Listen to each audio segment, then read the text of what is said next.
வணக்கம் மாணவர்களே. தமிழ்நாட்டு மாணவர்களுக்கான மருத்துவ படிப்புக்கான அந்த கவுன்சிலிங் எப்போ துவங்கும் அப்படின்னு ரொம்ப அவளோட எதிர்பார்த்துக்கிட்டு இருந்தீங்க.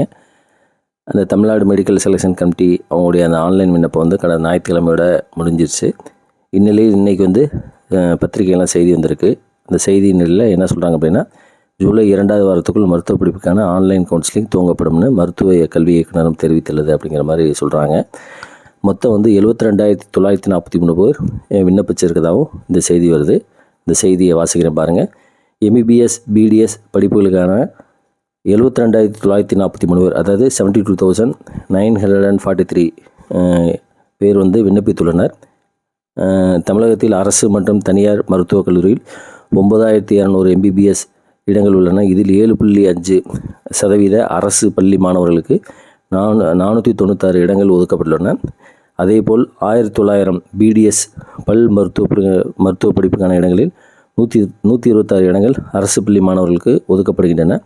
மாணவர்கள் சேர்க்கைக்கான இணையதள விண்ணப்ப பதிவு கடந்த ஜூன் 6ஆம் தேதியில் துவங்கி கடந்த ஜூன் 29 அதாவது ஞாயிற்றுக்கிழமை முடிவடைந்தது.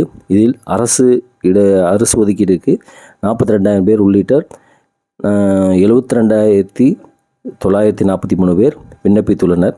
விண்ணப்பதாரர்களின் நீட் மதிப்பெண் விவரத்தை மத்திய அரசிடமிருந்து பெற்று அதன் அடிப்படையில் கணினி முறையில் தரவரிசை பட்டியல் தயாரிக்கப்பட்டு விரைவில் வெளியிடப்படும். அதாவது ரேங்க் லிஸ்ட் வந்து ஃபஸ்ட்டு வெளியிட்டுருவோம் அப்படின்னு சொல்லிட்டு அதுக்கப்புறம் என்ன சொல்கிறாங்க, மேலும் ஜூலை 2ஆம் வாரத்துக்குள் மருத்துவ படிப்புக்கான ஆன்லைன் கவுன்சிலிங் துவங்கப்படும் என மருத்துவ கல்வி இயக்குநரம் தெரிவித்துள்ளது அப்படிங்கிற செய்தியை பார்க்க முடியுது.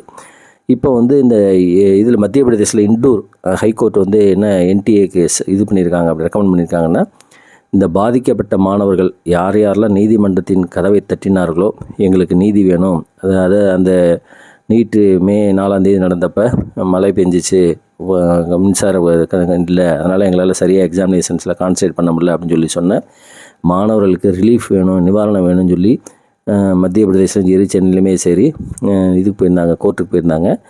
அந்த மனுவோட ஃபைனல் டிஸ்போசல் இறுதிக்கட்ட தீர்ப்பு வந்து நேற்றுக்கு வெளியில் வந்திருக்கு. அதில் என்ன சொல்லியிருக்காங்க அப்படின்னா, யாரெல்லாம் நீதிமன்றத்துக்கு வந்தாங்களோ, யாரெல்லாம் கோர்ட்டில் கேஸ் போட்டாங்களோ, யாரெல்லாம் வழக்கு தொடுத்தாங்களோ அவங்களுக்கு நீட் நடத்துங்க அப்படின்னு சொல்லியிருக்காங்க. இது வந்து நம்மளை தமிழ்நாட்டை பாதிக்குமா அப்படின்னா அது நம்மளை எந்த இதுலேயும் பாதிக்காது. ஏன் அப்படின்னா நம்ம வந்து 85% இடஒதுக்கீடு தான். யாரெல்லாம் தமிழ்நாடு மெடிக்கல் கவுன்சிலில் விண்ணப்பிச்சிருக்காங்களோ அவங்களுக்கு இங்கே உள்ளது மட்டும்தான். ஸோ அதனால் இது எந்த விதத்துலையும் நமக்கு பாதிக்கப்படாது. இது வந்து ஆல் இண்டியா கவுன்சிலுக்கு மட்டும்தான் பாதிக்கும். அதனால் தமிழ்நாட்டு மாணவர்கள் வந்து வருத்தப்படாதீங்க, ஒரி பண்ணாங்கடா இன்னும் காலதாகமா ஆகும் அப்படின்னு. அதுபோக இதுக்கு வந்து சுப்ரீம் கோர்ட் வேறு அப்பீல் இருக்குது. இப்போ நேற்றுக்கு வந்து மத்திய பிரதேஷ் ஹைகோர்ட்டு தான் வந்து இதுக்கு வந்து தீர்ப்பு கொடுத்துருக்காங்க. சுப்ரீம் கோர்ட்டுக்கு வந்து கண்டிப்பாக என்டிஏ போவாங்க. அப்போ இதுலையுமே பார்த்தீங்கன்னா மத்திய பிரதேஷ் ஹைகோர்ட் வந்து என்ன சொல்லியிருக்காங்க அப்படின்னா, எல்லாத்துக்கும் நீட் தேர்வு வைங்கன்னு சொல்லலை, பாதிக்கப்பட்ட அதாவது கோர்ட்டு நீதிமன்றத்துக்கு வந்தவங்களுக்கு மட்டும் தான் சொல்லியிருக்காங்க. ஸோ இப்போ அதிலே வந்து ஒரு செக் இருக்குது. அப்போ அதனால் இதை காமிச்சு என்ன செஞ்சிடும் அப்படின்னா, இது வந்து சுப்ரீம் கோர்ட்டுக்கு போனாங்கன்னா சுப்ரீம் கோர்ட்டில் வெக்கேஷன் ஆகிறதுக்கான வாய்ப்புகள் அதிகம் உண்டு. எது எப்படியோ தமிழ்நாடை பொறுத்த மட்டும் பாதிக்க வர்றதுக்கான வாய்ப்புகள் ரொம்ப ரொம்ப குறைவு. அது எந்த விதத்துலேயும் பாதிக்காது அப்படின்னு சொல்லி இப்போ தமிழ்நாடு மெடிக்கல் செலெக்ஷன் கமிஷன் என்ன பண்ணுவாங்க அப்படின்னா, அவங்ககிட்ட என்டிஏ ரிசல்ட்டை வாங்கி இவங்க வந்து ரேங்க் லிஸ்ட்டை ஃபஸ்ட்டு வெளியிட்டு அதுக்கப்புறம் வந்து ஆன்லைன் கவுன்சிலிங் துவங்கும். எப்படினாலும் சரி ஜூலை 2வது வாரத்துக்குள்ளே இந்த ஆன்லைன் கவுன்சிலிங் துவங்கப்பட்டு யார் யாருக்கு எந்தெந்த காலேஜ் கிடைக்கும் அப்படிங்கிறத தெரிஞ்சுக்கலாம். தொடர்ந்து பேசுவோம். நன்றி, வணக்கம்.